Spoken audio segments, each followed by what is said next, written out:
প্রথমবারের মতো নওগাঁয় তুলে ধরা হলো ১৯৭১ সালে মহান মুক্তিযুদ্ধের সময় ভারতের বালুরঘাটে যাওয়া শরণার্থীদের ক্লান্তি ও দুর্ভোগ দুর্দশার চিত্র। সকাল 10:30টায় শরণার্থীর বেশে শহরের তাজের মোড় থেকে প্রতীকী পদযাত্রা নিয়ে বের হন বিভিন্ন শ্রেণী পেশার মানুষ। বিকাশে কম খরচে ক্যাশ আউটের লিমিট বেড়ে ৫০,০০০, প্রিয় এজেন্টও ২টা।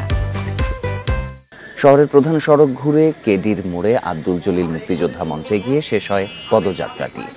আয়োজকরা জানান, ১৯৭১ সালে পাকিস্তানি হানাদার বাহিনীর অত্যাচার, নিপীড়ন, গণহত্যা থেকে বাঁচতে পায়ে হেঁটে নওগাঁ রোড হয়ে হাজারো শরণার্থী বালুরঘাটে আশ্রয় নেন। সে সময় চলার পথে অনেকেই মারা যান। সেসব চিত্র নতুন প্রজন্মের কাছে তুলে ধরতেই এই প্রতীকী আয়োজন।